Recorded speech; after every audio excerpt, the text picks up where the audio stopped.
It's time to break down what went right and what went wrong during this week's game. Severe Reaction is on the air with your host, Michael Severe, and the most important voice of all, yours. Severe Reaction starts now. Powered by Nebraska Medicine and Equitable Bank. We take banking personally. Only on 1620 The Zone. No review. This is the game. 4th and 1 at the 27 of the Huskers left hash. 2 wide each way. The team takes the shotgun snap. Handoff Emmett Johnson. He stumbles, lunges forward. He lost his footing, lost a yard, and he's short. It's going to be USC football. Turnover on downs. He just could not keep his footing and fell down. I think he tripped over Latif. Final knee to the turf for Jada Mayava. Both teams spill out onto the turf. And the Huskers, valiant effort, but fall short. Incredible crowd here tonight. Blackout atmosphere. But it's USC who finds a way in the second half, outscoring the Huskers 15-3 after halftime. Final score here from historic Memorial Stadium. USC 21 and the Huskers 17. Really stepped up in the third quarter, made some plays in the zone read. And, obviously this is a very bitter pill for us to swallow. We had a lot of opportunities to win the football game. Really the third quarter, a couple drives there that were just, kind of put us out of whack and then never really were able to get back in rhythm offensively to make the plays you have to make to win the game. So, Dylan wanted to go. It didn't seem like he probably would be able to protect himself and could go. Obviously, Pritchard went down, a place we're pretty thin at already. So, we'll see how they are tomorrow. Welcome to Severe Reaction here on 1620 The Zone. I am Michael Severe alongside producer Joey in his Green Bay Packers jersey, supporting his team, who I think is going to be very good in the playoffs. Other than that, so what's going on? I mean, really, what's happening locally? Nebraska falls 21-17 to USC. There's so much to get into. I probably could have done like 17 pages of notes on this game. So many little things, so many weird drives, so many weird decisions. But in the end, Nebraska falls to 6-3, 3-3 in the conference. And you add another to the long list of reasons why Nebraska loses a big game. We talk a lot about offense, defense, and special teams on this show and every show we do. How important the third phase is for special teams, how important offense is to get off to a good start and get confidence to your quarterback, how important defense is to limit a team at least in one thing. If you can't stop the run, stop the pass. Can't stop the pass, stop the run. But this game was not lost because of offense, defense, special teams. This was purely, once again, and I got to go back and count, but it feels like it's double digits, where Nebraska lost the game because of game management. You have to have coaches, and in particular, a head coach, that under the most stress they're going to face, they come up big. As a head coach, really and truly, during a game, you only got about 3 things you really have to deal with, right?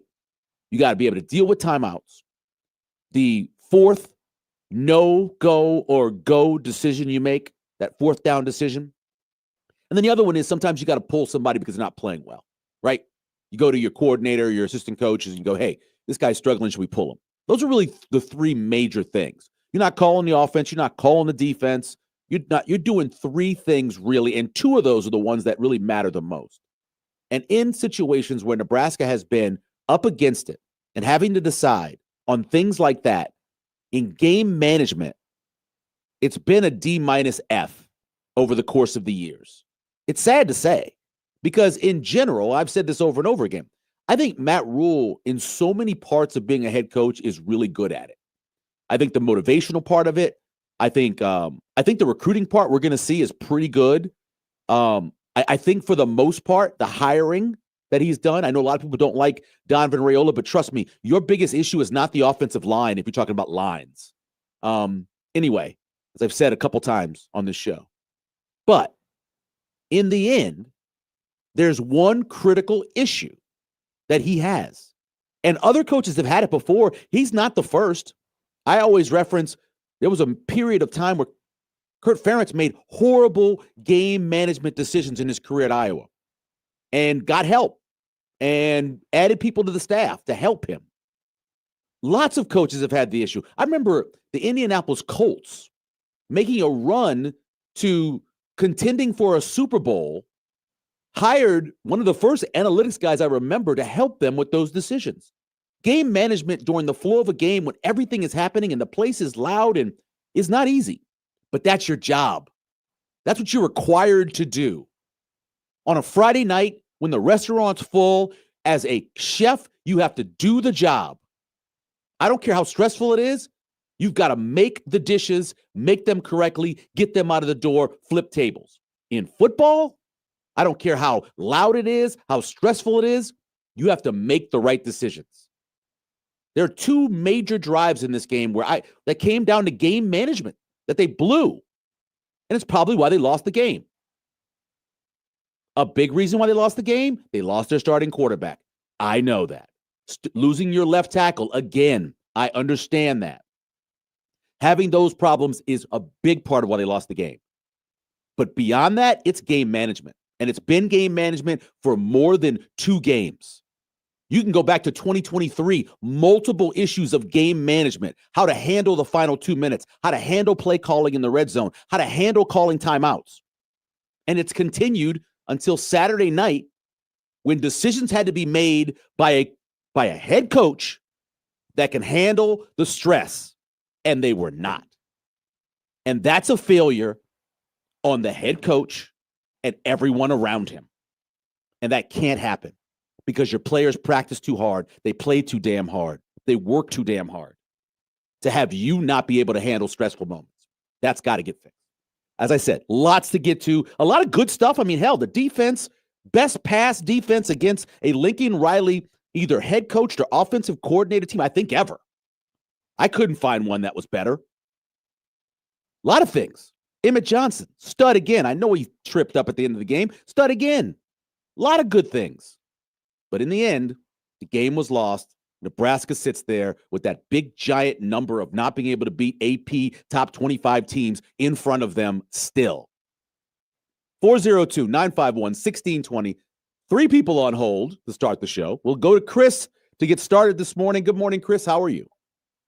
Hey, Michael. Pleasure to talk to you. You're the best in the business here. Hey, a couple points. I'll try to make them clear and succinct. And I think I read your mind at times. I think you'll agree. So first of all, coaching and game management. Don't forget, folks, that Southern California, coached poorly offensively, at least for half the game. They got cute. Yep. They tried to outsmart themselves. They stopped gashing us with runs because they would call pass plays, right? Yep. And so they came into Lincoln, played poorly offensively half the game, and they still won the game. They gave us an opportunity to win the game, and we didn't take it. I think the defense played well, all things considered. Yep. 4th down and clock management. You've got the ball at 4th and 1, deep into Southern Cal territory. Yep. Instead of going for it when it's obvious that 1 or 2 field goals isn't going to be enough, you don't do what you said when you were hired and throughout, that you have to run the ball in November. You have to run it when you want to, and you have to run it when you need to. And instead, on top of that, that's where the clock management, not only do you not go for it with 4th and 1 with the running quarterback, you waste a timeout and miss a field goal. Yeah. Horrible, horrible, horrible. The offensive play calling. There were 3 sequences, Michael, in the second half, where here's what happened. We run for a 1st down. Yep. We elect a pass on 1st down. Then it's a sack, fumble, turnover, starting quarterback injured. The next series, we get deep into the territory with TJ. We fumble the snap, fall on it, so it's a big loss, have to pass twice after that, and then kick a field goal. The next series, we run 14 yards for a 1st down.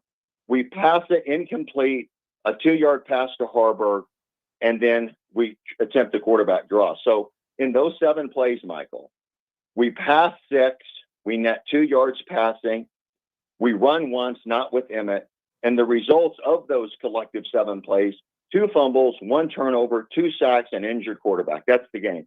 Yep. And last but not least, they knew he wasn't ready. And that's not on TJ. None of this is on the players. Your job is to prepare the backup. Look at Mississippi. Look at Oklahoma when they played without Mateer. So long story short, by his press conference, he said it. And by the play calls, they said it, that he wasn't quite ready. That's fine. So with that said, when you have the ball multiple times at the 40-yard line of Southern Cal, is it more likely you can play 4-down territory, 2.5 yards with them at your horse in the backfield, try to string together 2 40-yard drives for a touchdown? Or do we think he's going to lead 80-yard drives, 96-yard drives, and ultimately the coaches cost the game? And I'm not being critical on him. Don't think he's a bad coach. I think it's just another way to find a way to give a game away. And I'm interested in your thoughts. Thank you. Chris, I appreciate it. That's very succinct. I got a lot of those things in my notes. Go, by the way, on that, and I tweeted this out a little while ago, on that fumbled snap, I know Todd Blackledge said he was going to throw to Emmett. I don't believe that was. I think he looked off to Emmett, and he was going to throw back. He was rushing it. That's why he dropped it. He was supposed to look off Emmett and then come back to Barney on a middle screen, because they are 4 linemen ahead of Barney. If he takes that snap, looks off to Emmett to draw the safety over and throws back to Barney, that middle screen probably goes to the house. It's a great call.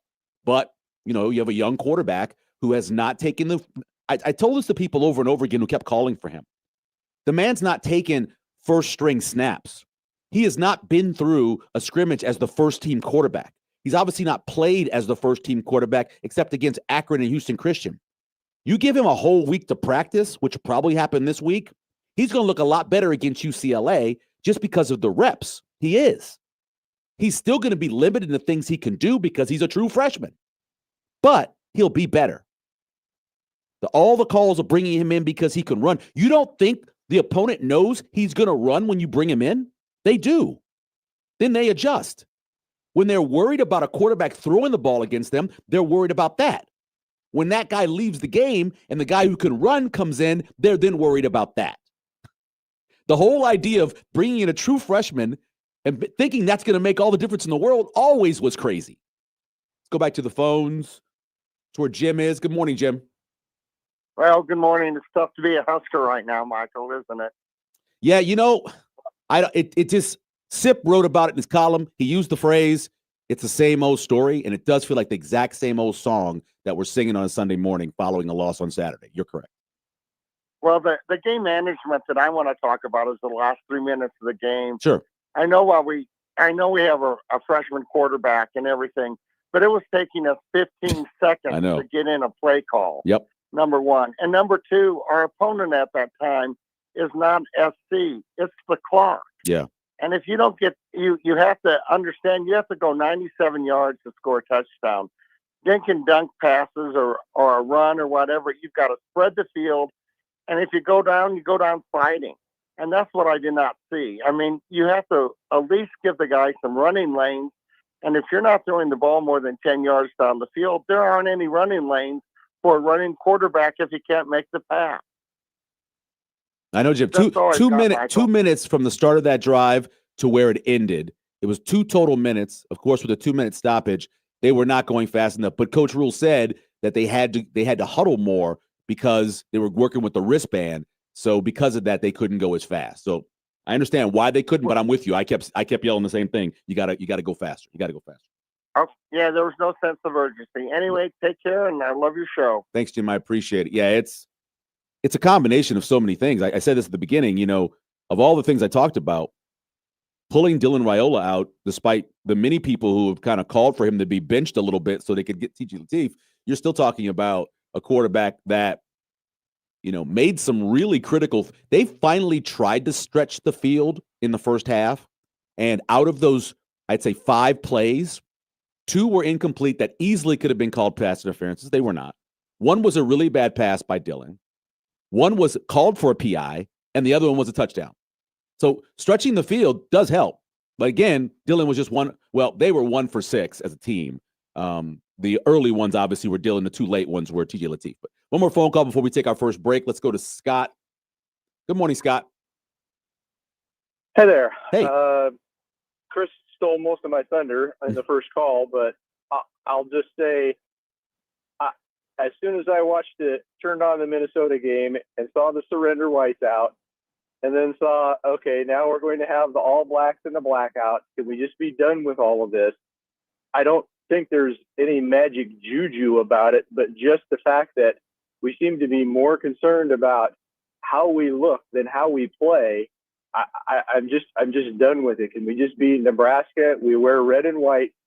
It's important to us to be the more physical team and win the football game and put all the other, oh man, I got new shoes, won't everybody think I look cool on the shelf.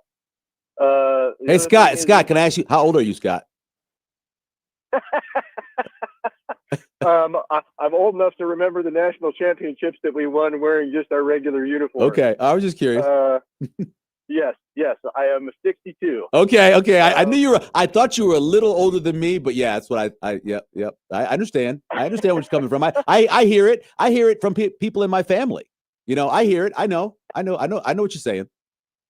I mean, I know the kids all want the Oregon stuff, and it's very cool. But the most important thing is that you got to win the game. Yeah. So the other thing is they were who we thought they were, and the same things that have been wrong all season were wrong again last night. The game wasn't as close as the score indicated. We got helped by some very timely penalties, helped by Nebraska fans, and then inexplicable coaching decisions when you're running 10 yards a crack, and then you get inside the 10-yard line and Lincoln Riley decides it's time to pass. I don't know. TJ Lateef, I mean, I know everybody's like, well, he just wasn't ready, but he was ready enough that our coaches don't seem to adjust the plays they call based on the personnel that we have. Yeah. Yes, people think TJ's going to run, but you still have Emmett Johnson back there. All you need TJ to do is give him a little help. Yeah. So how about bootleg? How about waggle? Where, hey, we don't ask you to thread the needle somewhere. You're running out there and you got 5 yards, take it. If there's an easy pass, take it. But just don't put him back there in the pocket and go, okay, we need you to, be Dylan Raiola. Be who you are, and all we need you to do is help Emmett out a little. So I mean, people think the offensive line didn't play badly. I still think we have the issue of you can't stretch the field when your quarterback's on his back before the receivers can be 8 yards down the field. So I don't know how you're going to solve that this season with the line we have. That's all I got. Thanks, Michael. Hey, Scott, I appreciate it. I'm one of those people. I thought the offensive line didn't play that poorly. I really didn't, especially when Pritchard was in the game. Now, he got beat a couple times. Matter of fact, on the sack that injured Dylan, he got beat so badly on his side that he tackled the UFC defensive end. They didn't call it. The other side got blown up too. At that point, it's easy for me to say, but Dylan's got to eat the ball there. He's trying to make a play. There's nobody open. It's a play where you really only have two guys in the route. They're both covered. You're hoping because you've been running the ball, the play action is going to help you. It doesn't. It's almost like he needs to eat it there, but he's trying to make a play, and that's why he ended up getting hurt. But I think the offensive line made a bunch of holes to run the ball. I mean, I thought they blocked really well. I haven't seen the numbers yet from PFF, but I thought they protected pretty well too overall. There were only about 3 or 4 times I remember. And if it's a single pressure where an offensive lineman is pushing a guy past the quarterback and the quarterback has to step up, I don't consider that a dangerous pressure. That's just him having to adjust in the pocket. And so there was a couple times where that happened as well. We'll take a break. Patrick and Dave, stay right there. When we come back, we'll have more severe reaction. Of course, brought to you by our friends at Equitable Bank, where they take banking personally, and Nebraska Medicine, brought to you by Nebraska Medicine. Join our team at nebraskamed.com/careers. Back with more severe reaction here on 1620 The Zone.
Now, back to Severe Reaction, powered by Nebraska Medicine and Equitable Bank. We take banking personally.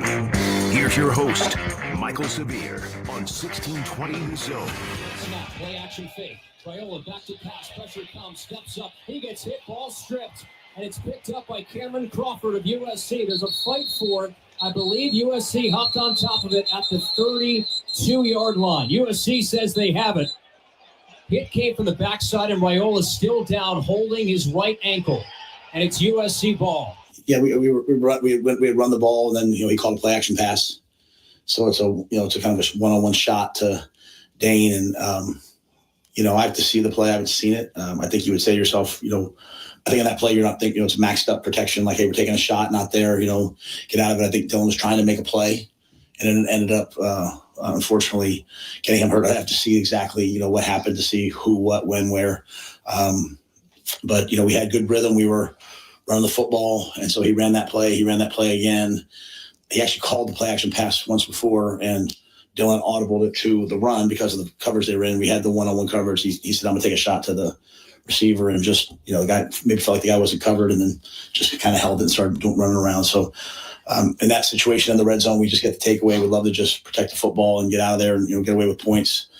1, 2, 3, baby, don't mess. Welcome back to Reaction here on 1620 The Zone. 402-951-1620 is the number. Patrick, Dave, and Dave J. Just hold on for a second. We will get to you. I just wanted to give the numbers that Nebraska had in terms of their pass defense, because there was some debate as we were going along in this season on, like, was it legitimate? They hadn't gone against a lot of great passers, and the best pass offense they went against was probably Maryland, but Nebraska limited USC to 135 passing yards. 135 passing yards. Jordan Maeva was throwing for about 330 on average. Overall, they gave up 337 yards against a Lincoln Riley offense. That's 193 yards less than the 530 they were averaging for the season. Even if you add in the road game stuff, they were still averaging over 440 yards a game, despite not playing that well on the road. For what they did against a Lincoln Riley offense, it was the first time under Lincoln Riley, but also going back to 2018, that USC passed for fewer than 150 yards. That's 83 games. Say what you want. They rattled Maeva. It was helped by the crowd, 3 false starts. And the secondary, with their physical play, continued to give, this time a really good quarterback, struggles. Sure, they hit a couple plays. Andrew Marshall got beat on one over his head, but also knocked a couple away. The bigger issue, I contend still, is they don't have enough ass on the defensive line. Again, we see a quarterback sneak where the quarterback easily gets 2 yards. So simple. If they wouldn't have gotten the false start down by the goal line early in the game when they had to settle for a field goal, Maeva runs it in then easily. They line up and they push right in. They run in because Nebraska can't stop a quarterback sneak all season long. That's a bigger issue. Again, I think the offensive line held up pretty well against a defensive line that is very athletic. It hasn't played as well the last couple of weeks, but still got pressure all year long and didn't as much. 1 sack. And that happened to be on a play where everybody got blown up and your quarterback got hurt. Let's go to Dave. He's been holding the longest. Good morning, Dave. Dave, the plain Dave, not Dave G. What's up, Dave? Hi, Michael. How you doing today? I'm okay, man. How are you? Not too bad. A little disappointed. Sure. Actually, a lot disappointed. Love your show. Love the way you do things on Big Red Wrap Up. Thanks, man. Couple of things I really want to talk about and kind of question you, and maybe you could talk about this after I hang up. Okay. Number one, I agree with all you're saying already, but the game management and the play calling I thought was really out of whack, especially wasting those 2 timeouts early in the second half. Yeah. killed us. In a game when you know it's going to be tight and you're going to need them in the fourth quarter. Okay, one issue I got, and we could not stop their run game when we needed to stop their run game. Their running back gashed us. I think he averaged almost 14 yards a carry or something like that. We don't have the meat in the middle. Yeah, up front. Another thing I really want to talk about too is the announcer on TV, Todd Blackledge. He made a comment about our defensive coordinator that, as I thought about it, like, this makes sense. He came from the pros, and he said the pros, their defensive coordinators tend to worry about stopping the pass, not so much the run. Mm-hmm. And it's absolutely backwards of that in college. And I really don't think he's quite getting the concept of how to design run stop yet, at least not this season, because every team has been able to run on us. And then my final question is, why is our backup quarterback, okay, I get it, he's young, but in a game that's played today where every play could be the final play of the season for any player because of injury, he should be the number one guy prepared every week. And he had deer in the headlight look going so bad. I was wondering, what would you think of, we had Heinrich Harburg. I know, don't go there. Okay. But all right. He can run. He can kind of throw. He's been in the game. He's been in high pressure situations. Why couldn't we have put him in quarterback and run zone read option with him and Emmett? I think that would have maybe been a better way to go, because they were having trouble stopping our run game. What do you think about that, Michael? I'll hang up and let you go. Dave, I appreciate it. A lot of things there. So there's no way you can give as many snaps to your backup quarterback. You just can't give him as many. Your quarterback, your starting quarterback, needs to be game prepared for whoever they're playing. And so he's going to take 90% of the first team snaps. So you just cannot get your backup ready during the regular week. You can't. You're getting him ready in fall camp as much as you can. You're getting him ready during bye weeks. You're doing everything you can, but you can't get him ready completely. The idea of bringing in Harburg hasn't even been in quarterback meetings. Harburg is in tight end meetings now, and maybe occasionally in some offensive line meetings because of some of the responsibilities they have blocking schemes. He's not in the quarterback meetings. He's out of that picture.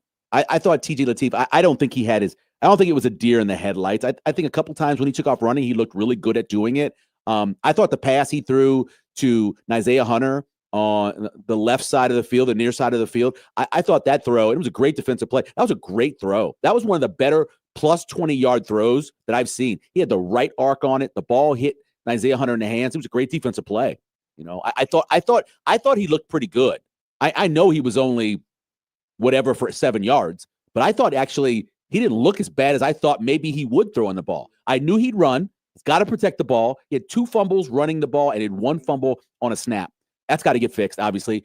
I think he'll probably end up starting against UCLA based off of what I look like to me from that high ankle sprain. If you go back and you watch that highlight, that was a nasty twist. So I wouldn't be surprised if he's playing again. They'll get him ready. He'll have number 1 snaps, and he's going to look better than he did when he is the backup because he doesn't get the snaps, the preparation.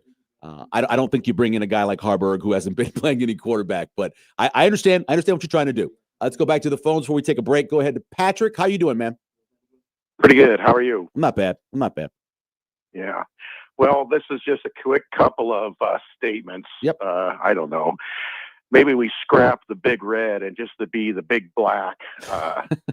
It looked pretty cool out there. It did.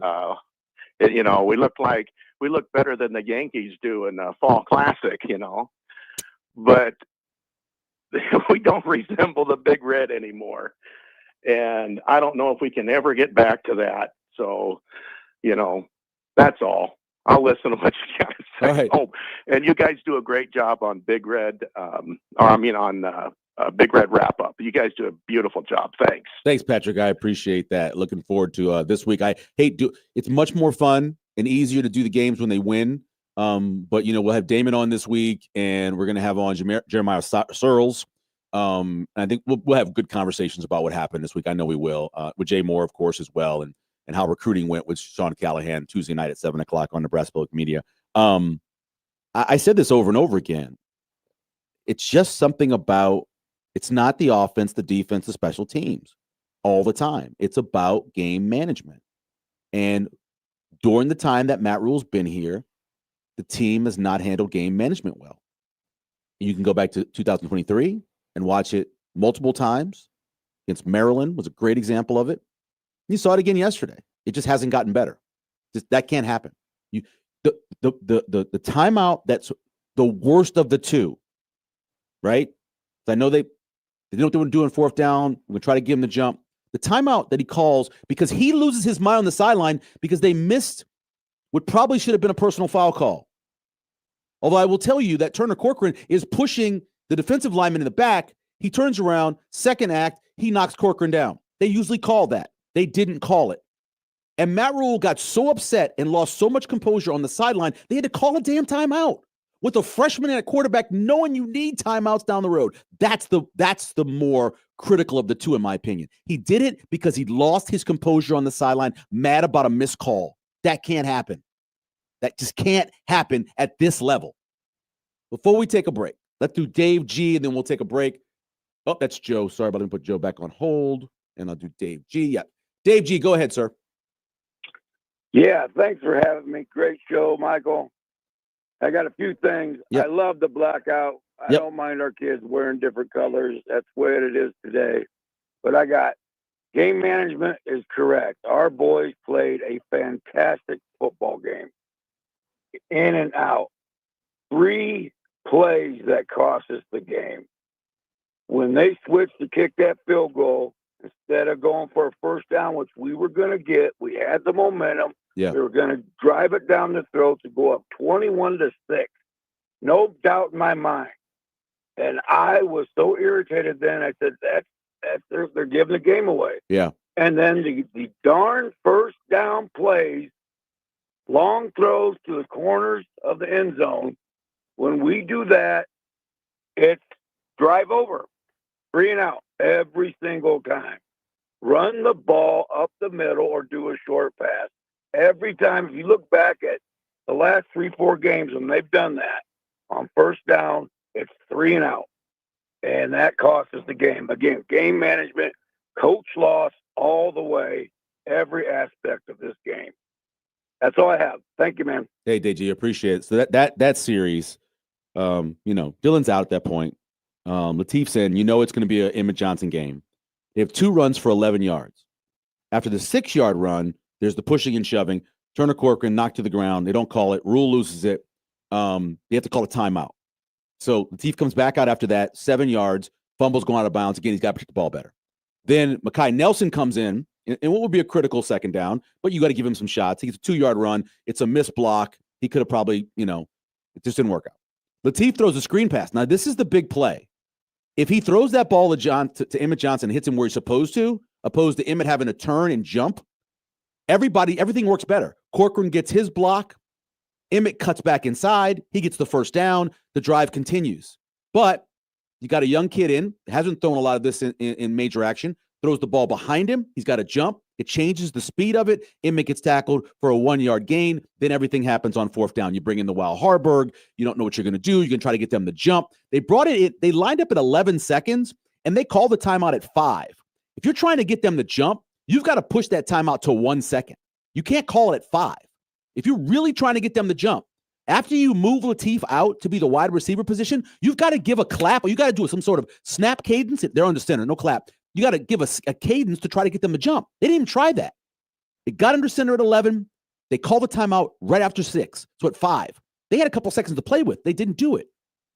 Kicking a field goal. Listen, this is a weather thing, but it wasn't windy, but it was cool and humid, which makes the air heavier. You know that. The ball doesn't fly fat as well when it's cool and humid. It was like a 62% humidity on the night. You knew it wouldn't go as far. You know the math, and it's short. You don't get it. We'll take a break. We'll come back. Joe, Derek, Larry, stay right there. More Severe Reaction brought to you by Equitable Bank. We take banking personally. And Nebraska Medicine, Brought to you by Nebraska Medicine. Join our team at nebraskamedicine.com/careers. More severe reaction on 1620 The Zone.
Now, back to Severe Reaction, powered by Nebraska Medicine and Equitable Bank. We take banking personally. Here's your host, Michael Severe, on 1620 The Zone. Johnson saddled right, 3 wide left, Dane Key wide right. Johnson vacates left, chest line snap, blitz comes, back shoulder fade, front right, pylon, Key, he's got it! Touchdown, Huskers! Crashing over the pylon, Dane Key on a back shoulder throw, made the twisting catch, tumbling down into the black end zones, and the black balloons float to the heavens, 6-0 Nebraska. And the Huskers have a lead going into the break. Say under Matt Rowland leading at half. The Huskers are 16-3, looking to take down a top 25 opponent. They're 0 of their last 28 right now. They didn't want to play. From a medical perspective, they were like, he can't run. He said, I can move around, I just can't run. I didn't see the respectable thing to do to put a guy out there who can't run. So, I think TJ has a bright future. He's going to do a lot of good things. And I thought, maybe some of the, he might be able to run, make some plays. But really, at the end of the day, I just don't think you can put a guy out there who can't defend and protect himself. I don't think that's the right thing to do. So, the trainers didn't want him to go out there. But they didn't say, no, he can't. They just kind of like, hey, he shouldn't be out there. So I told Dylan, I love you too much to ask you to play when you're hurt like this. Welcome back to your reaction here on 1620 The Zone, 402-951-1620. I again, reading the comments on YouTube is just stupid because there's a lot of people in there that think they know what the hell they're talking about. Majority of the time they don't. That's just it. The idea again of rotating that true freshman in for plays when your quarterback is Dylan Raiola isn't dumb. It's moronic. It is. It's what fans do. It's what fans think. You're not thinking like a coach, Not thinking about like somebody who knows football. You're being dumb. That's what you're doing. You're being stupid.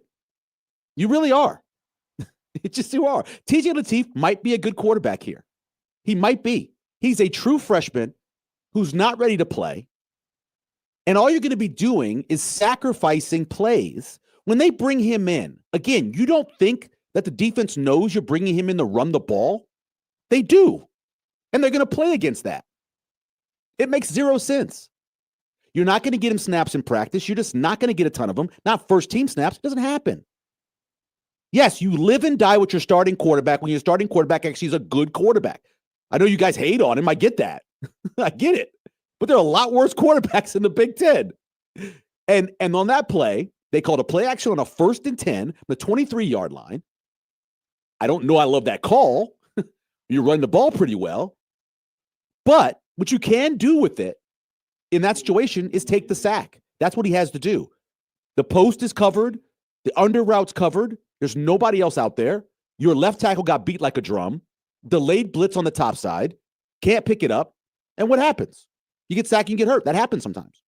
But in the end, that's your best bet to win. That was your best bet to win, having that guy playing. Let's go to Larry. He's been on hold the longest. Good morning, Larry. How are you? How you doing, Mike? What's going on? I'm okay, man. How are you doing? Everything good? Yeah, I'm doing good. Yeah, just been sitting here listening to a bunch of people calling in, talking about this, that, and other things. Down to what color uniforms we're wearing now. Like, that makes a difference on how we play. But I'm just going to reiterate on what you said earlier about our defensive line. I mean, we're just too light and ass up front. Yep. I mean, you watch last year's USC game and you watch this year's USC game. It looks like the same game. Killing us with the counter. I mean, you got to get I'm thinking, you got to get some penetration on that counter. You got to make them offensive linemen bubble that. And Larry, it's funny. They did get penetration a couple times, and the linebackers didn't scrape over the top and make the play. That's your issue. Like there's a Shavers play on the touchdown run. Nebraska does it. Pet shot goes down. He's the dive guy. I don't know if he's supposed to, but he's a dive guy. That leaves a block on 37, and then it leaves Shavers one-on-one with the quarterback. That's a play he's got to make. They got to make them play. They got to be an athlete in the whole one-on-one like that. I noticed that too. But I was, if you watch the first half, if Nebraska just could have stepped on their neck a little more in the first half, that kid Maava, he was ready to quit. They had him shook. He was shook. The way the secondary was locking up, and the receivers were dropping passes. He's going to make a mistake. Them in 2 intentional groundings, he's just trying to get away from get the ball out of his hands. Yep. He was going to give a fumble up if they could have just kept that pressure up longer. Because you looked on the sideline, you looked at his body language. He was disinterested in that first half. To me, anyway. From watching him play, but they let him get a rhythm running the ball, and that's all it took. Yeah.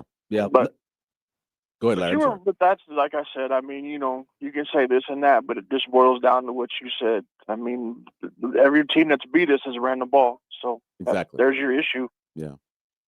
Thanks, Larry. Anyway, appreciate it, man. Weekend, buddy. All right, you too, man. So listen, before the flea flicker, before the little nice delayed flea flicker trick play, Maeva was 7 of 20. He was 7 of 20 before they called that play and he made that throw. And it's a dime.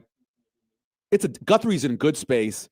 There's about a yard, maybe a half a yard in between where that ball can be and where it's going to be incomplete, and he made that throw. That's a great throw. By the way, first throw completion against Nebraska of 40-plus yards in the season. Good play call, great throw, great execution. Good on them for making it. One more call before we take a break and get caught up. We'll go to Derek. There we go. Go ahead, Derek. Michael. How you doing? Good, man. Hey, what's going on? How you doing? Doing all right. Good. So got a couple of decent points I'd like to talk about. A couple of them I like your reaction and call if that's all right. First and foremost, uniforms. I mean, that's not ever going to determine a win or a loss. I mean, I think we all know that. So the old heads complaining about that, I mean, it's just the nature of the game. It's going to happen. And then the whole Latif thing, I mean, I do think that he can be a great quarterback in the future. That's going to take development. But the thing that the average fan isn't seeing is all of the game management that Dylan is doing in game. Yeah. I mean, the audibles at the line, protections at the line. Obviously, he needs to practice with that a little bit more. But Latif's not doing all that. And, I mean, he's got, and you can correct me if I'm wrong, but he's got one play, and I don't think that he has that freedom to change it at the line, correct? No, they're calling it on the wristband. He goes to the wristband, and yes, he makes the call. I don't believe he's making – matter of fact, they're giving Dylan the play and allow him to do whatever he wants with it. Twice he audibled out of doing the play action pass and ran the ball. I don't think Latif has that ability or getting to be able to do that. Like maybe that can change a little bit over time, but I think that also kind of speaks to just Dylan's progress and his mind as a quarterback in general. Next is Dana's play calling. I do love Dana. I mean, and anyone that's been a fan of Nebraska over the last 8 years, I mean, we should be happy that we have Dana. I do think that Lincoln Riley was a lot more creative. I do have a question for you with Dana specifically. Do you think that like he still has the passion to have this creative play calling? You know, I've watched him in West Virginia and stuff like that, and I just don't know if he still has that passion to want to be creative. I know it's not his playbook. I know it's his. So I want to take this because people say this all the time. It's his playbook. He spent an entire month in the office looking at every play and retooling it to make it his playbook. He has not run the type of offense under Mike Leach. He's not run that in years. It's his playbook. It really is. Don't think it's Satterfield's playbook and he's just tweaked it. He's changed a lot in that offense, especially what they're doing, getting the ball to the running backs, both run game and out of the backfield. It's better. It's different. So do you think that, I mean, I guess kind of go back to my question. Yeah. Do you think that he still has that drive and that motivation to show his creativity? Because, I mean, you've seen Lincoln Riley's creativity last night. I mean, he kind of pulled out all the stops, and, I mean, he had some really, really clutch play calls there when it mattered. Yeah, I think so, Derek. I think – thanks for the call, by the way. I think that – and I talked this with John about – a lot of times when you're doing that, it's because you have to, because you can't do the things you want to do. You're pulling out gimmicks or you're pulling out trick plays because you can't physically do what you want to do. For the most part, Nebraska was doing what they wanted to do for a large part of that game. It, you know, whether it be an untimely penalty or it be, you know, the fumbled snap by Latif. I brought this up earlier. You want to see a very creative play? They send Emmett out on an O flare. It basically is just a smoke play. They send him out there. And Barney sneaks out, and he's going underneath, and the offensive line is in front of him. That is a very creative play. That's probably a touchdown. But TJ panics a little bit because he's supposed to look off Emmett, then come back to Barney, and he panics and he fumbles the snap. And it takes away what probably was a touchdown. You know, that's a creative play. I think Dana has got a lot of passion for this. I think that there's some things that have passed him by a little bit from what he was. And I think he's constantly getting better and adding more to the offense because he's coming along to the 2025 offense as you see now. I think he's moving that direction. I think next year, if he's still around and Dylan's still around, I think they'll be much better because he'll be evolving the offense. Dave, Joe, Don, Craig, Gary, stay right there. Another break. We'll come back. We'll get to that. Severe Reaction brought to you by Equitable Bank, where we take banking personally. Also brought to you by Nebraska Medicine. Join our team at nebraskamedicine.com/careers. More Severe Reaction here on 1620 The Zone.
Now, back to Severe Reaction, powered by Nebraska Medicine and Equitable Bank. We take banking personally.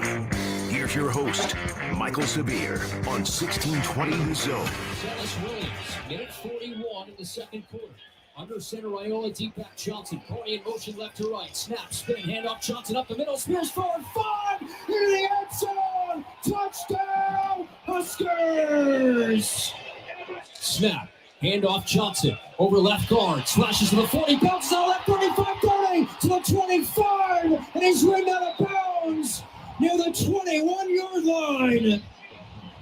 Emmett Johnson working towards the perimeter to the 21 officially. As always, I thought he was elite and caught the ball, ran the ball, made plays, and proud of him. I thought our offensive line blocked and protected well, and I think the only sack we gave up was that that one on the play action pass that unfortunately got Dylan hurt. Maybe there was another one you guys will know, but no, Emmett just continues to compete and fight and scratch and claw, and unfortunately we weren't able to get the win for him. 1, 2, 3. Welcome back to Severe Reaction here on 1620 The Zone. Top of the hour, we will speak with Stephen M. Sipple, get his take on what he saw. Let's go back to the phones. Good morning, Joe. How are you? You know what? I'm good. How are you? I'm doing pretty well. I mean, it'd be better if they would have won the game and gotten all this stats about top 25 teams out of there. Absolutely. What is it now? 28, 29? 29 straight since 2016. And so part of my call, couple things. Is there a better fan base that just keeps showing up and putting out the atmosphere? I was in Kansas City, like 4 rows up, just a phenomenal experience. Last night I wasn't there, but it just looked magical, right? And the games are interesting. You got to give them credit for that. But, to consistently come up short on all these, I mean, we didn't come up short in Kansas City, but predominantly we just can't seem to find a way. But while I was on hold, I kind of heard you talk about these YouTube commenters, and you got that guy calling in talking about, well, you should put this quarterback. And thank you for saying a lot of these people are dumb. I don't pretend to know football, but sometimes there's people out there that are just flat out, as you said, moronic when they're football. What we should do, well, you should do this. You should put and some of it's just like, come on, guys, come on. One more thing real quick. If you ever do put that book out about kind of what happened while Scott Frost was here, I would buy that. But it seems like every game we find something, and we're not a complete team, right? Like Sure. People want to say, well, we just can't stop the run. Well, kind of. Yeah. We just can't have that game management. Well, yeah, kind of. Well, you just can't miss field goals, so every game it just seems like there's a handful of things. Sure. And we're not a complete team. We're young on the defensive line. I think we got some good young players, but they're young, right? They're not They are very young. 5th and 6th year guys like Ty and Nash were, and did we miss a little bit on the portal? We tried to get a few guys, and for whatever reason, we didn't land some of the guys that we were after, but we're just not a complete team. And that, that kind of stinks. And it's a little bit of Dylan. It's a little bit of missed a field goal. It's a little bit of, I'd like to have some bigger dudes on the defensive line, but the games are absolutely sort of magical to a certain extent that we just keep showing up. They do. They do, right? Like that. I was a little surprised on how black that stadium was because I thought, the blue hairs and the old hurdy-gurdies, well, I'm not going to buy a black, but they did. It looked great and good on Husker Nation. But appreciate the show and appreciate the actual football knowledge that you kind of push out instead of just, well, you should have put Harburg in there and run some zone read. Some of it's bananas. That's all I got, Michael. Number 2 wrestling team opens up the season here today. So go Husker Wrestling. Yeah, go Coach Manning and Hustle Wrestling, no doubt about that. The UCLA game is at 7 p.m. Next Saturday. Opened up as Nebraska a 4.5-point favorite. In most places, it's 2.5 currently. Some of the early places with the low limits. You have FanDuel's at plus 2.5 for UCLA, and I see another one that is got minus 4.5 for Nebraska. So that's where we are right now heading in. I'll do a little preview on UCLA coming up towards the end of the show. Dave, Don, Craig, Gary, we got to get to Stephen M. Sipple. We'll take a break. We'll come back, do sip. If you want to hang there. We'll get to your phone calls when we can. Brought to you by EcoBank, where we take banking personally. Brought to you by Nebraska Medicine. Join our team at nebraskamed.com/careers. We'll chat with Stephen M. Sipple from Husker Online when we come back here on 1620 Zone.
Now, back to Severe Reaction, powered by Nebraska Medicine and Equitable Bank. We take banking personally. Here's your host, Michael Severe, on 1620 The Zone. Cash to tie a career high that he had against Cincinnati in the season opener. Snap from Kevin Gallen to go up 2 scores. Snap back, hold us down. The kick is up. Does it have enough leg? It hits the right post, no good. We felt we make the field goal. And that was the kick line. The kick line on that side was like, hey, I went up to the special teams coaches, and they said, no, he'll make it. Seemed like a good time to take points. He's made the 53-yarder against Kansas City, kind of a similar situation. And at that time, I just thought, hey, look, if we feel good about it, let's take the points. And unfortunately, it didn't work out. So, we had planned to get up there and try to utilize cadence to try to get them to jump off sides. And obviously didn't work. You saw him at the end. Game came down to the end. We tried to do zone read play there at the end, and on the 4th and 1, unfortunately, Emmett got tripped up. So just felt like with kind of the way things were going, take the points, and unfortunately missed the kick.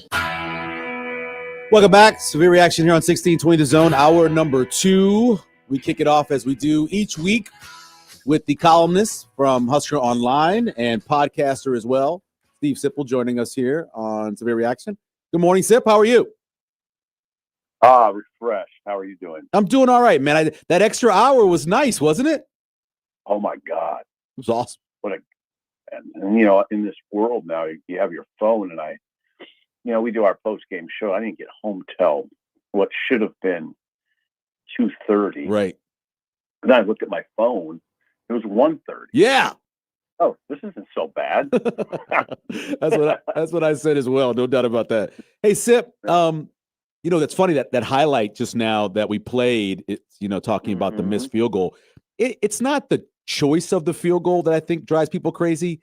It's the lack of efficient game management that you have a 4th and 1 and you seem like you don't know what you're doing. Do you get that feel at all in that situation? Because that's probably a dozen times where I've seen that happen since 2023, where they just don't know what they're doing on 4th and short. I'm sorry, Sim, it's what it is, buddy. It's kind of a loaded question. I know it is. I know it is.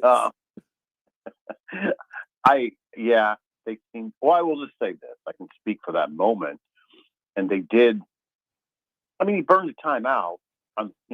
Initially, right before they kicked it, burned a second timeout. What the first time out? You saw what happened on the first time out, right? Why he burned it? Because he lost his composure on the sideline because of the missed call on Turner Corcoran getting pushed over. I'm gonna hope that's not the case. You watch it. That's all I saw. There was nothing going on. They had the play call. They were lined up. The only reason they called it was because he was still yelling at the officials.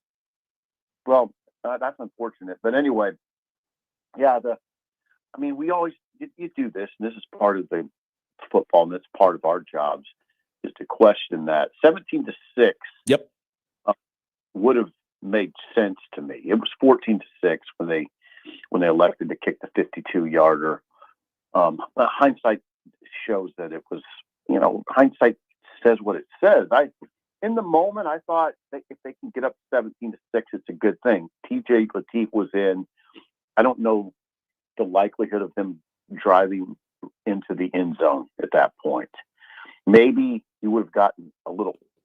If you go for it on 4th and 1, you get a little closer. Listen, you did have a running back that was going well. Yep. On one hand, you were getting an adequate push at the line of scrimmage. On one hand, on the other hand, the whole house knew what was going to happen. Probably you're handing the 21. So I don't know. I know we do this. And I'm not very good at it because I'm not too willing just to always take the side of the losing or they lose the game, so automatically I guess you're supposed to say it was a bad decision. I just usually don't play that game. It's low hanging fruit. Here's the thing, and I so want to take the phrase low hanging fruit and kick it in the fruit, but because it drives me nuts because it's the obvious sometimes is the thing you got to worry about the most in life. But so again, I go back to it's not the choice to kick the field goal. It's the indecision of what to do on 4th down. Have you noticed this season that Nebraska is like giving up every single quarterback sneak for at least 2 yards every time somebody has 4th and short? Have you noticed that? So Nebraska can't do that. They can't line up in a normal formation and run quarterback sneak. They tried that. No, they tried it with Harburg.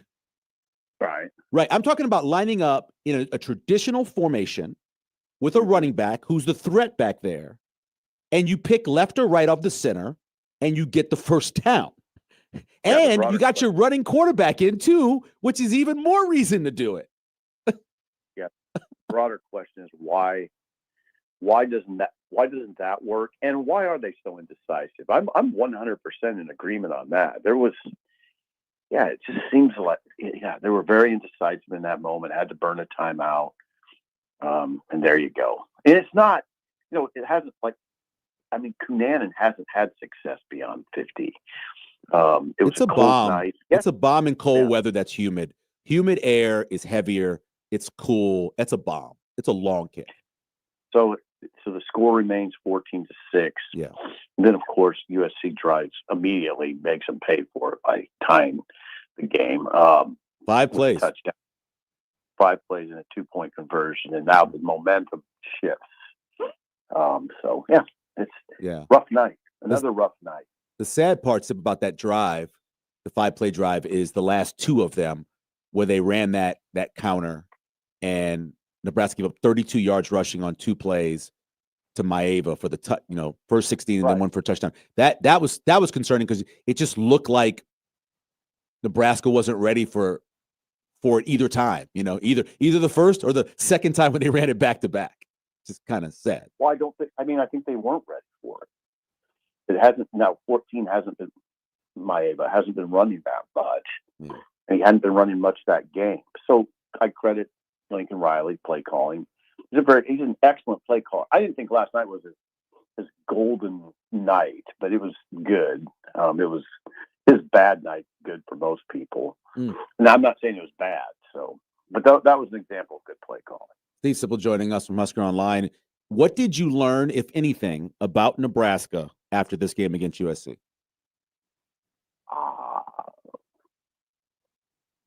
I know. I mean, we know pretty much what we need to know. I don't know that I learned anything completely new except for have a better idea of what Latif will look like against valid competition. And that's not all bad. I mean, the Latif,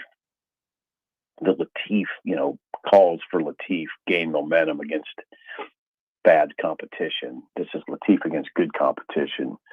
And my guess is Latif is, I wouldn't be surprised if we're going to see a lot of Latif going forward. We'll see on that tomorrow when the head coach talks. But, it was informative in that regard. And I thought Latif looks like a smooth operator. It didn't look by body language like the moment was too big.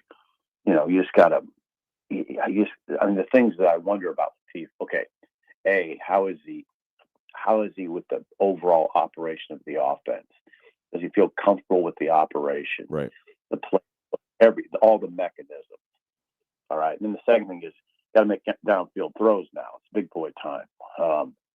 And that's what we just don't know right now. Yeah, he made a beautiful throw to Isaiah Hunter down that left sideline. Great defensive play, but it was the kind of throw that I've been asking for from Dylan, where he put it on a nice line, put it to the outside. It was a great defensive play. But it shows you that he can make that throw. That ball looked good. It's a good throw. It's a good throw. You know what I learned, Sip?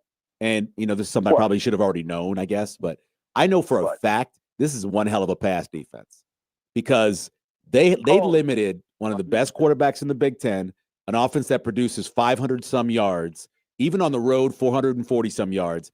And that was the best defensive performance, pass defense-wise, that's ever happened against the Lincoln Riley head coached or offensive coordinated system. That this pass defense is for real, Yeah, it is.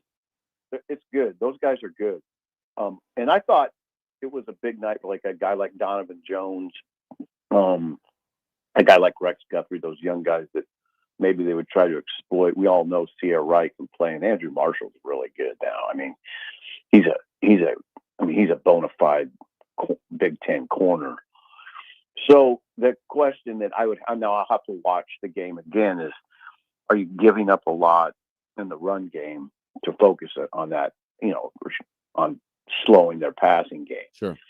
I think it's good to give credit where credit's due, but they gave up 200 yards rushing. Yeah. And how much was at the expense of good pass coverage? That's why I can't tell on the fly. I'm not smart enough. There's a lot going on. But, they're good. And I'm sure John Butler will point to that, the fact that USC got under 400 yards, all that. But I don't know. It doesn't mean quite as much to me when, USC only ran 61 plays, But yeah, they were good. Yeah, that's only 4 below their average, so it wasn't that much off. They actually don't run as many plays as you'd think all Lincoln Riley offense would. But here's what I thought when you talk about that is, so they gave up 10 carries for, I think it was 150 some yards, somewhere in there. Those were the big ones, over 10-yard ones. But if you can do that where the run game makes you run 7 or 8 plays, then there's a better chance that something's going to go wrong, a penalty, a bad call, something like that, to stop a drive. That's why they kicked 2 field goals, right? They were running it, but then when they got in the red zone, they didn't score. So I know old school, you want to stop the run. I understand completely. I know what you mean. But if you limit the pass in this league, like they've done, like Indiana does, Oregon has done, you can still win games that way because of you're forcing them to go methodical and long drives. And that's, you know what, at the end of the day, another terrible cliche. The defense played well enough for Nebraska. Oh, hell yes. Yeah, it did. So yeah, I am old school, and I have trouble. I'll always have trouble with teams coming into your place and running for 200 yards. I have a hard. You'll have to talk me out of that one. Yeah, I'll always have trouble with that. It's hard to explain away. I mean, I saw the game. Sure. The thing that maybe me and you don't agree on is when you do that, you impose your will on the opponent. That's where I come down. Yeah. And it looked to me like USC most of the night was imposing its will. Because when you can send a big running back at them and they don't really have any answers, it does something to the opponent when you can do that. And that's what troubled me. No, I look, I completely understand what you're saying. But I always said they were 6 of 14 on third down. This is a team that averaged, I think they're 56%, 55% on third down. So Nebraska did better than normal.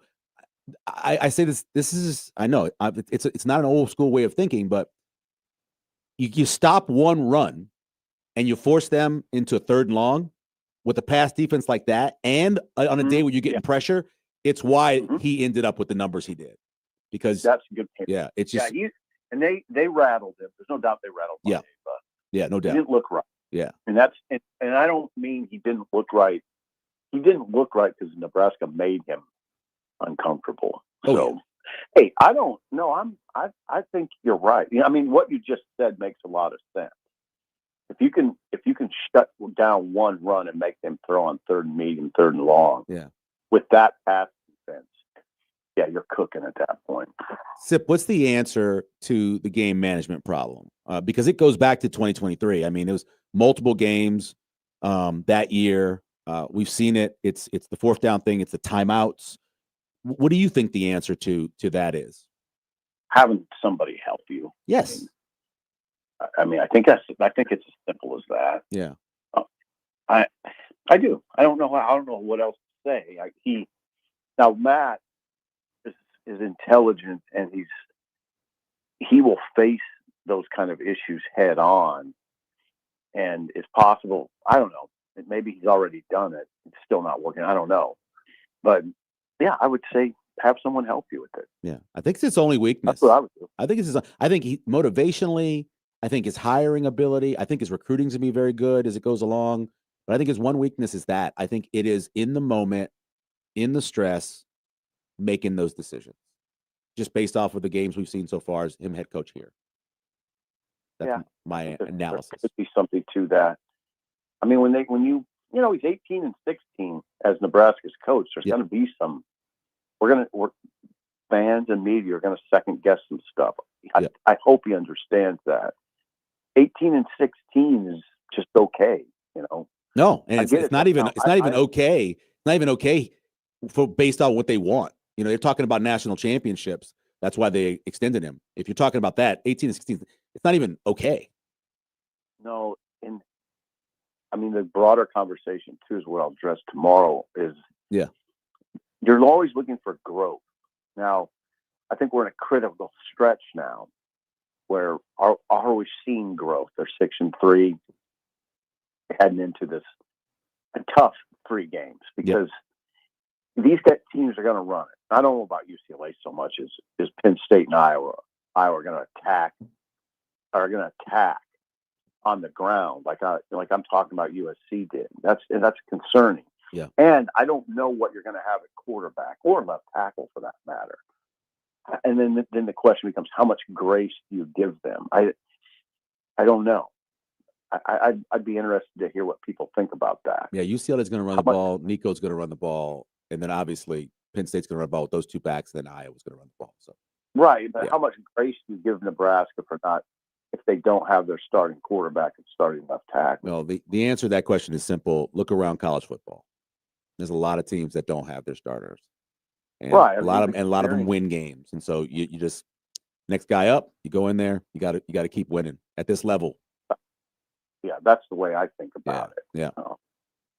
And I think if you don't think about it that way, you are allowing the program's standards to fall before your eyes. Yeah.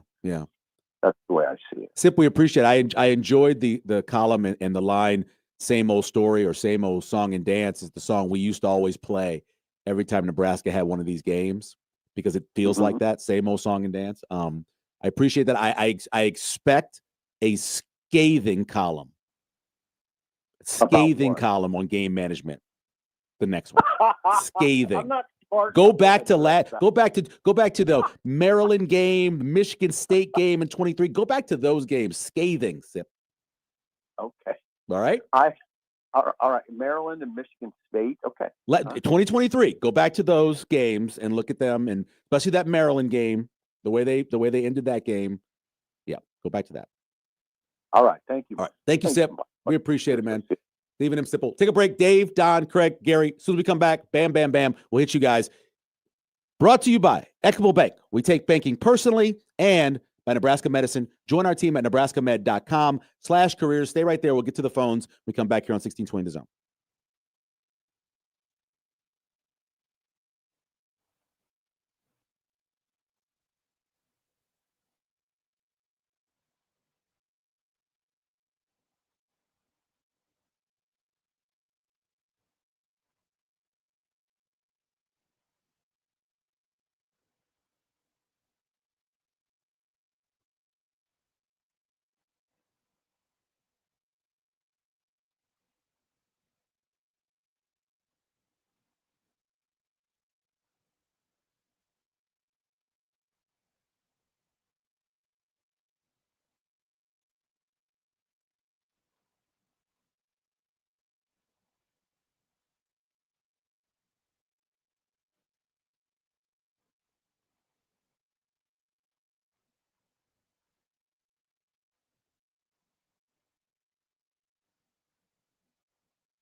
Now, back to Severe Reaction, powered by Nebraska Medicine and Equitable Bank. We take banking personally.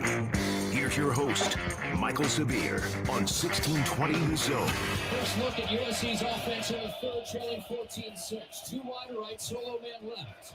Iova's shotgun set. He has Miller to his right. Iova claims the high snap, off a play fake, sets one left, big interception, Andrew Marshall, he's got it falling down the ground at the 34, he went up high, he picked it off, Nebraska ball. Offense stays on the field of 4th and 2, they need the 45 of the Huskers. Two wide right, tight end flexed off the line right. Mayava out of the gun. Jackson, single back right. Lemon motions right to left. Mayava claps to the snap. Handoff Jackson over left guard. He's wrapped up. Right's got him. He's short.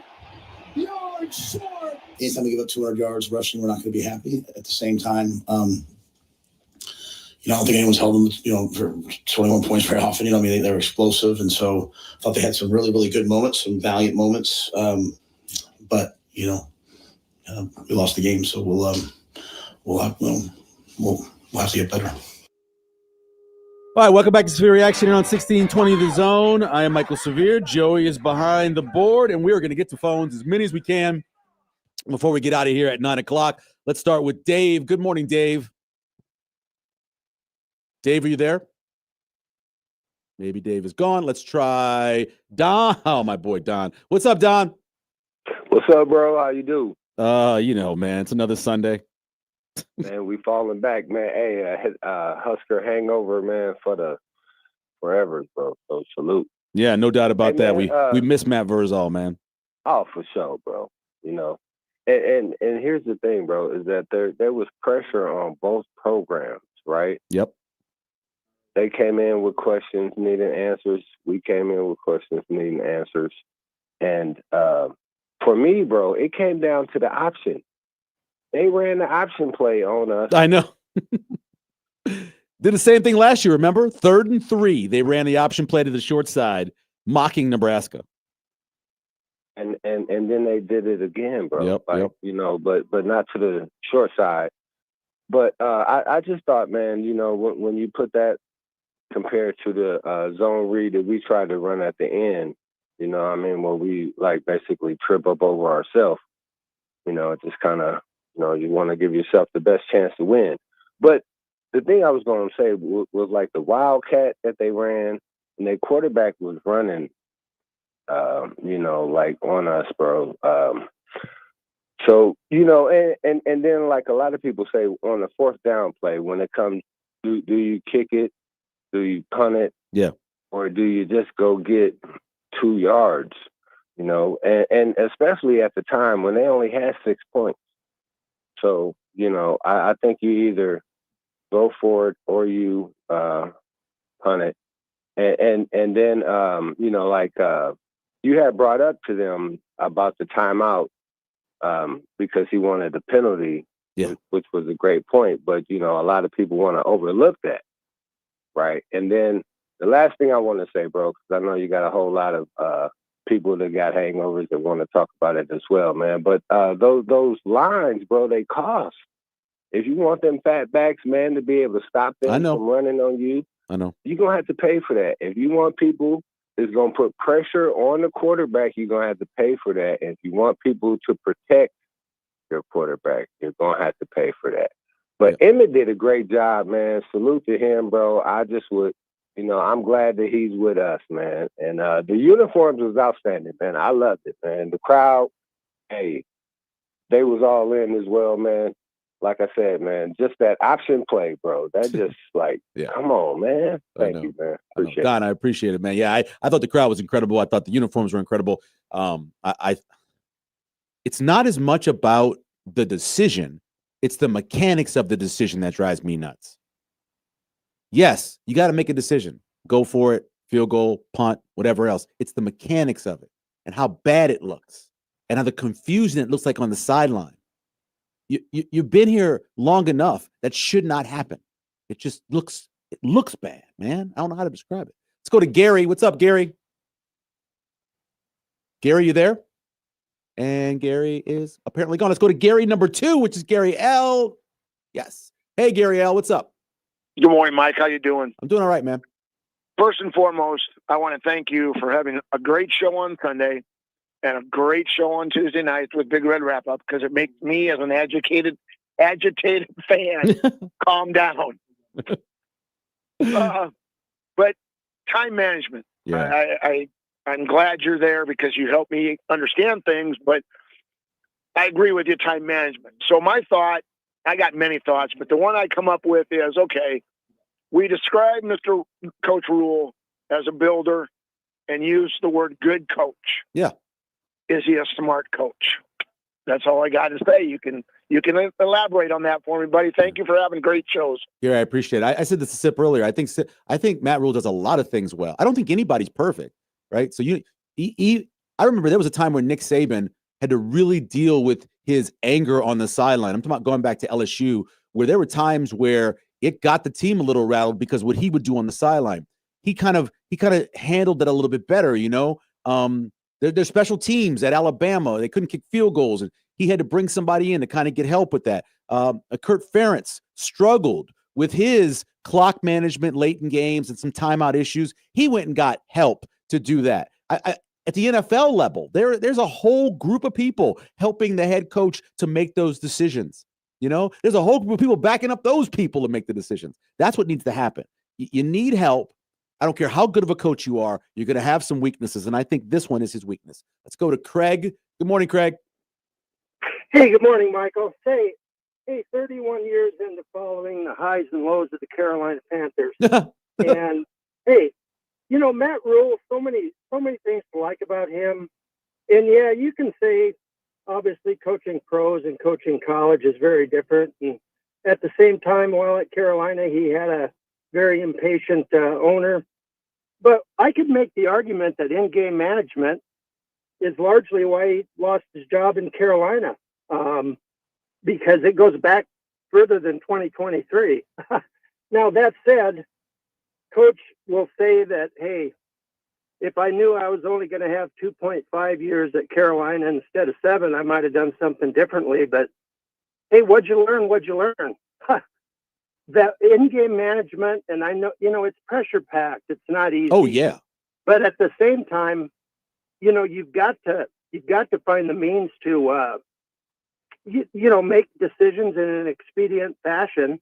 And I agree. I think sometimes he gets a little bit distracted.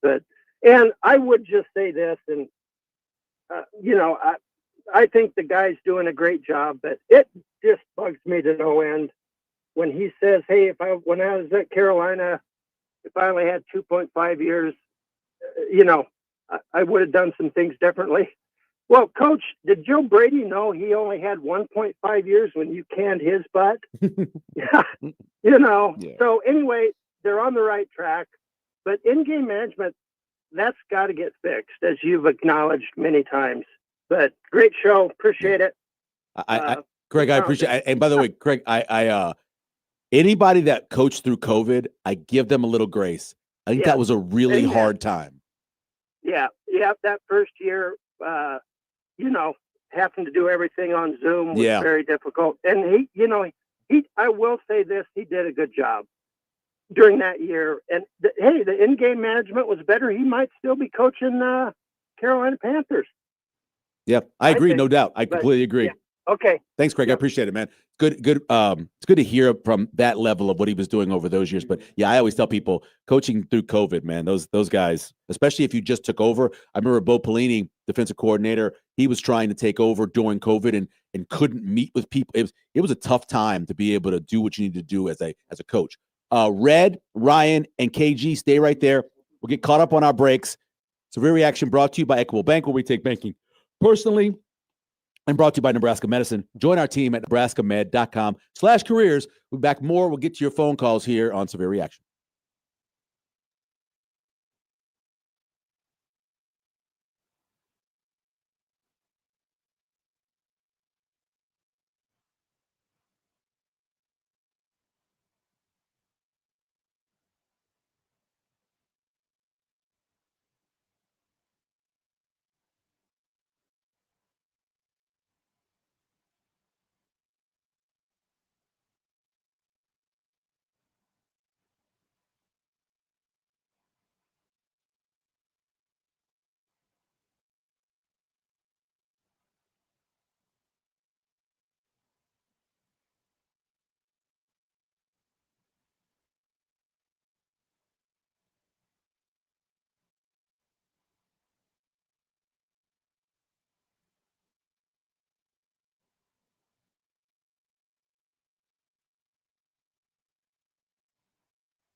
Now, back to Severe Reaction, powered by Nebraska Medicine and Equitable Bank. We take banking personally.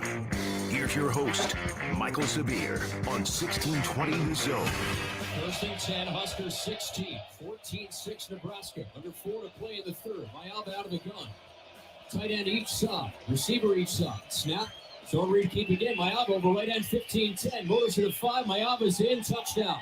He beat Donovan Jones to the edge and accelerates into the black end zone for a touchdown.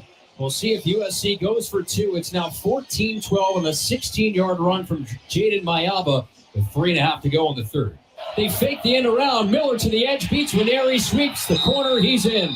Trickery on the 2-point conversion. Miller keeps it around the left side, and we're tied at 14. We're all even. Brand new ball game with 3:32 to go in the third. Welcome back to the reaction here on 1620 The Zone. This is not going to make you feel any better, but put yourself this morning in the position of Michigan State fans. The Michigan State Spartans battle back. Game ends up going into overtime. Minnesota throws, first, Michigan State throws kind of a double move corner route to the end zone. The Minnesota player grabs the Michigan State player's jersey, and they throw a flag for pass interference. They call pass interference, and then they pick up the flag. You then have to settle for a field goal. Minnesota gets the ball in the overtime, throws a corner route to the other side of the field. They throw the flag for interference. It moves Minnesota into position to win the game with a touchdown run by their quarterback. Imagine being a Spartan fan this morning. Not going to make you feel any better as a Nebraska fan, but realize other people suffering as well. They picked up the flag. Who does that? Let's go to Red, who's holding this morning. Good morning, Red. Michael Severe, how you been, my friend? I'm good, man. How have you been? I've been all right. Just nursing a bad back, but I'll be good. That's because you be bench pressing like 700 pounds. Stop it. Hey, them days over with them. Listen, you're a football historian, and I want your opinion on this, and I want to preface it by saying I don't know if it would work with these quarterbacks now in college that are making millions of dollars, but conversely, it should work because you're trying to keep highly recruited backups on your roster and not transferring out. My question to you is, do you recall what Missouri Brad Banks, Chase Daniel. Not Brad Banks, Brad Smith. Brad Smith off the East Coast went on and played a little bit with the Jets. Yep. But he was a highly recruited quarterback. He was. But Missouri, Pinkel had a package for Chase Daniels every game. Yep. It didn't matter what the game situation was. They put him in. Third drive. You know it. And when Brad left, Chase Daniels hit the ground running, and they had one of the most potent offense that was in the Big 12 that time. Red, do you remember what happened against Nebraska when they were up 14-0 with Brad Smith? They brought in Chase Daniel for his one possession, turned the ball over, turned the whole game around. Yeah. So I mean, it works both ways when you bring a freshman in, man. That freshman can make one play that cost you the game. True that, but Chase satisfied himself with a booger on the sideline. You remember that? He did. But do you think that would work? My second question, do you think that would work in Lincoln and college football today? I think that works for some when Brad Smith was a little limited as a passer. I don't know if they brought a passer in. I don't know if it works where you got a passer who's limited running and you bring a runner in. I guess you could try it. I just don't see pulling your starting quarterback in games that are meaningful. I just don't. Okay. For me, it doesn't. All right. Yeah. All right, my brother. All right, Red. I appreciate it. Now, I understand. I remember the Missouri thing very well. I get it. I understand. And he was trying to placate his freshman quarterback. And so you had a running quarterback who could throw a little bit. You brought in a quarterback who could throw, who ran a little bit. In this situation, to be a quarterback who can throw, getting taken out for a guy who could run. You could try it, but I think you give him his snaps against Akron and Houston Christian to try to get ready. And maybe you bring him in the last 2 drives against Minnesota when that game was over. But other than that, when else do you bring him in? I'm not sure when you bring him in at that point where you don't want to cost yourself a game.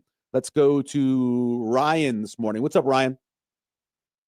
Not much. How are you doing this morning? Doing all right. You sound tired, Ryan. Oh, yeah. Yeah. I'm tired. I guess the time changed. Hey, I got a couple things here for you. Okay. Has Cunanan, is that how you say it? Cunanan? Cunanan, yes. Yeah. Has he ever, I guess I didn't even know that he had range to even make a 52-yard field goal. Has he been known? I never did hear on TV. He kicked his career long against Cincinnati in that game again in Kansas City. What was that? 53, I believe. Oh, did he? Yeah, Okay. yeah. But it was a different night, Ryan, compared to what it was in Kansas City, where it was warmer and the ball was flying. Right. It was a different night. Yeah, I thought that was about the dumbest thing. I don't know. I thought it was dumb. I sat there and said, I can't believe we're doing this. But anyway, okay, so the next question I have for you. Okay, let's say Raiola can't go these next three. Gosh, I hope I don't know. I guess let's say if Raiola can go or he can't go, what do you think these next three games look like if we have to roll with Latif and then we only, or if we have to roll with Raiola only? And that's all I have. Hey, I appreciate it, Ryan. I think for sure, just based off of, look, Raiola's tough. He may try to gut it out. But watching that replay and seeing where that ankle was twisted and how badly it was twisted, that's traditionally a 2 to 4 week injury, unless you have to have the tightrope procedure where you have to go in there and tighten it up. Then that's 3 to 5 weeks. I don't know. I think he certainly misses the UCLA game. And I think that's why you see the line the way it is. The line would be, in my opinion, around 7.5, 8 if Raiola's healthy going out to UCLA. It's like around 2.5, 3.5, somewhere in there. That's why I think it's so low, because they expect Raiola to not play as well, based off of what I see in the line. Let's go to KG. Good morning, KG. Hey, Michael. Good morning to you as well. Hey, my question is, I'm a Carolina Panther football fan, so we won't go talking about that. We won't go talk about those. But my question to you keep bringing up the end clock, the game management of the football games, which we all know. Yeah. How many games do you think that has cost Rule with his management? I was adding this up last night. I think it's about 7. Wow. 7 games that I think that's 50-50, that I think if they had better game management late in the game, that they have a chance to win it. Wow. That's a lot. Well, I think that first year, Maryland, Michigan State, Wisconsin, those 3, I think bad game management cost them those games. And I go at least 3 of them, I thought, in the 2024 season. I certainly think this one was perfectly identified as he called. Not only did he call those 2 timeouts, once he had his freshman quarterback in there, he called the timeout in the first half where it was 3rd and 17. What 3rd and 17? Why are you calling defensive timeout at that point? I don't understand that. None of the timeouts he called helped him. None of them helped him. I don't get it. And I don't get it either. That's why I was but 7 games, that's quite a bit. That's a lot. I think it's legitimate if you go back and you look at the way they handled red zone offense or timeouts or deciding on 4th down what to do. I think it's legitimate to say 7 games could have been won if better game management. No, great. Hey, thanks for your insight, Michael. You have a great day, and talk with you later. Okay? You too, Kevin. Take it easy, man. So I said 53. It was 52 was the kick at Cincinnati. It was 52 against Cincinnati in Kansas City. So it was a bomb, and he nailed that. Let's go to Tracy. More on game management. What's up, Tracy? Hey, Michael. Hey, Love Tracy. your show. Curious. I agree with the game management. So what's your solution? Do you hire someone? Yes. What does that look like? You can do it. I mentioned this earlier, Tracy, that I know it happened in Iowa. When we were, when I was doing my show back in the day with Kevin, I remember having that conversation with Kurt Ferentz at Big Ten Media Days about getting some more help in late game situations because you're into so many things. He's dealing with so many things, the head coach is. So sometimes you just need somebody to be there and say, hey, look, this is the time where we kick the field goal. This is the time where we go for it on 4th down. And you give him the information, and then he makes the information off of that, or here's where you need a timeout. So I think, yes, You have to have somebody helping you with that who's got the power to say, this is what we do, coach. Right. And you don't think he has that right now? It doesn't seem like it based off of what we saw. Right. Do you think that he had it last night? Did it seem like it? No. Didn't seem like it. And if he did, he wasn't listening because he was just, and he does, his mannerism, he does get a little worked up, but who doesn't? And I'm okay with that. Yeah. But, you kind of do have to keep your head in at some point to make those decisions. You know what reminds me of, Tracy, a little bit last night was Bill Callahan. You remember when stressful situations would happen, Bill Callahan would do that thing where he would kind of do a thing with his jaw, like he had TMJ. If you watch during stressful moments, you'll see that Coach Rule does that thing with his tongue, where he kind of pushes his tongue forward. He kind of licks his lips in that. It's the stress moments. Yep. All right. Thank you. All right. Thanks, Tracy. I appreciate it. We'll take the break now. We got to get caught up on breaks. Of course, Severe Reaction always brought to you by Equitable Bank. We take banking personally and answer the phone on the first ring. And brought to you by Nebraska Medicine. Join our team at nebraskamed.com/careers. Bill, Random Mike, stay right there. We'll come back and get you right away here on Severe Reaction.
Now, back to Severe Reaction, powered by Nebraska Medicine and Equitable Bank. We take banking personally. Here's your host, Michael Severe, on 1620 The Zone. Yeah, he did all the things in practice. We had to go to a wristband, just some of the verbiage and all that stuff. He doesn't get as many reps at it, so I think some of that stuff. On that one drive in that red zone, the play we fumbled the snap. I think we'd have walked in on the screen. We had a great play versus zero call. And so, but he did a good job. And I had to call timeout one other time where we were just kind of a little discombobulated with how we were lined up. And so, your first time playing in that situation, in that crowd, in that atmosphere, I thought he did admirably. And if he has to play next week with the full week, I think he'll play really well. So proud of him, proud of his effort, proud of the way he went out there and did it. But obviously, anytime you're starting quarterback, lose your starting quarterback and a freshman goes out there, it's going to minimize some. And I think just some of the things, had to get into the huddle a little bit more so he could communicate it. Welcome back to a reaction here on 1620 The Zone. Another thing that kind of drives me crazy is the use of Luke Lindenmeyer. Luke Lindenmeyer, when he wasn't blocking and did a hell of a job run blocking or staying in pass protection, he was setting up camp in the middle of that defense. There were several times where he needed to touch the ball. I'm also frustrated with that slip screen or slip pass where they throw it to a tight end. Don't be throwing that pass to Luke Lindenmeyer. Don't be throwing that pass to Heinrich Harburg. It's not what they're designed for. Get them vertical. You see when they get them vertical and they catch the ball, how well the plays go. Do that. Stop throwing the ball to tight ends going horizontal to the line of scrimmage. What are you doing? Stop that. It doesn't work. Get the ball to Lindenmeyer. Get the ball to Harburg. I think they're going to be great security blankets for TJ Lateef when he plays, most likely starts against UCLA. Let's get the ball to those guys. Let's go to Random Mike's been on the hold the longest. Good morning, Random Mike. Hey, Michael, I'll tell you why this game isn't going to bother me as much as it could have. You'd love the idea of the chance of making – how many playoff teams are there? There are 12 right now. Okay. You'd love to have the chance, if things work out to be one of the 12, and then who knows what happens. But when you're being gashed on the run by a team like USC, and you got a defensive front that's young and kind of undersized, seriously, what chances do you have of going really far in the playoffs? No, I know. You just want the opportunity. You never know. You really never know based off of matchups what can happen. So all they're looking for is the opportunity. Yeah, exactly. But I have a buddy that went to Northwestern College in Iowa. You know who went to Northwestern College in Iowa that's on this team? No, who went there? Oh, yeah, I know Gramstad. Right. Is he our number 3 quarterback now? Yeah, he is. He's a number 3 quarterback. He got passed. If you go back to the spring and early fall, it was Gramstad, and then TJ Lateef just started playing better, and he got moved up. Right. And in this particular game, when they saw how Lateef was reacting, I would have liked to see Gramstad because he's a hell of a quarterback. You say, well, he's from a small school or he's a walk-on or whatever. Didn't Georgia win a couple of national championships with a walk-on quarterback? Yes. Yes, they did. But I would have I'd like to see him because he's actually a really good athlete, real smart. They think he's going to be a coach. But here's the thing. Lateef, I think he can be great. And he was early in the year, correct? Yeah, I thought he looked great against Houston Christian and Akron. Yeah. Okay, how much has he played in the Big Ten? 0? No, he hasn't played at all. They've been playing in close games. You know why? Because every damn game was close. Exactly. Why was it close? Because we were pissing leads away. If we were better and he played more, good chance the result's different. Yeah, I'm sure he'd be in the he should have been in the Minnesota game a little bit more. Hey, Random Mike, I appreciate it. Let's get the Bill real quick. Go ahead, Bill. And that was a good call by Mike. Hey, so I'm disappointed in the game, but I'm actually angry about something else. You touched on it earlier. Why didn't we bring in Heinrich Harburg and run the zone? This isn't a video game, people. Harburg's not a quarterback anymore. When he wasn't any good. And the other thing is, you hear all the time announcers will talk about Nebraska football fans are so knowledgeable. The majority of them are not. This isn't a video game where you can plug and play parts. And everybody that was clamoring forever about Lateef playing, I think you saw that the playbook immediately got as redacted as the Epstein files the minute he was in the game because of the things you touched on earlier. I hope the kid plays well against UCLA, but when Dylan comes back, let's stop the chatter about that, okay? I dig it. He's a mobile quarterback. Cool. I know the history, but I just get very frustrated.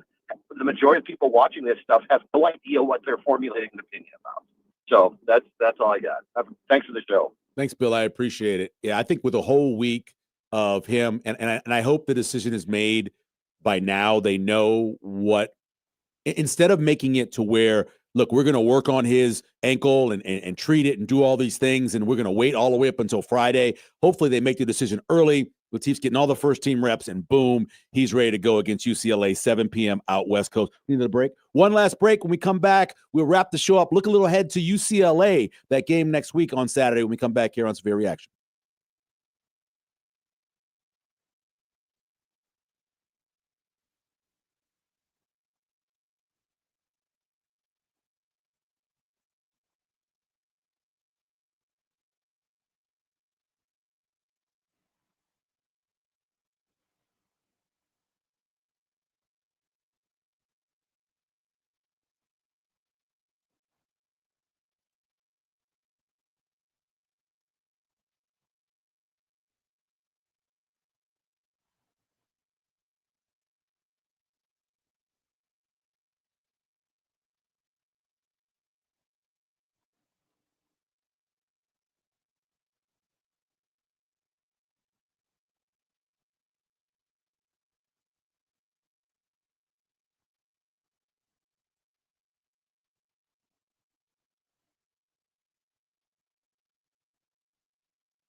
Now, back to Severe Reaction, powered by Nebraska Medicine and Equitable Bank. We take banking personally. Here's your host, Michael Severe, on 1620 The Zone. All right, wrapping up the show Sunday morning. We'll be back, of course, next week following UCLA, another late game, 7 o'clock start out there in the former Pac-12 country. Just looking at UCLA, just a quick review of them. It's interesting. Both teams' defenses are giving up 5.2 yards rush. Nebraska is 125th in opponents' yards per rush, and UCLA is 121st. So very even there. You know about what Nico can do for UCLA. Long rush plays for them, they're actually pretty good. They have 16 rushes of 20-plus. Nebraska only has 8 on the season, at least going into this past week. So you know what they do there. In terms of passing now, they are the fewest. They have the fewest amount of 20-plus yard passes. They just have 12, the fewest in the whole Big Ten. So, yes, they can run the ball. They give up yards on the ground with rush defense. This is kind of a balanced game when you look at, in terms of strengths and weaknesses, what Nebraska does well. Now, this will be interesting how Nebraska throws the ball against them if it's TJ Lateef, based off of how UCLA's pass defense has. It actually got a little bit better. A big reason for that is because almost everybody can run on them. So we'll see how that matchup goes overall, but it's a lot more even than you'd think. Like I said, though, the number probably would have been with a healthy Dylan Raiola. I think it would have been like about 7.5 from Vegas. Nebraska would have been favored by maybe even 8. But as of this morning, it was about 2.5 for that number. And that's because I don't think that Vegas believes that Dylan's going to play on Saturday at UCLA at 8 o'clock. Again, appreciate everybody calling, getting involved. It's tough. The tough loss. A lot of tough losses. This is one that many of us picked they were going to lose before the season, but they had every chance in the world to win it. That's why it makes it more tough. So now, head out to UCLA, get a win there, take care of business. Still could get to 8 wins. We're back next Sunday, 8 a.m. on Severe Reaction.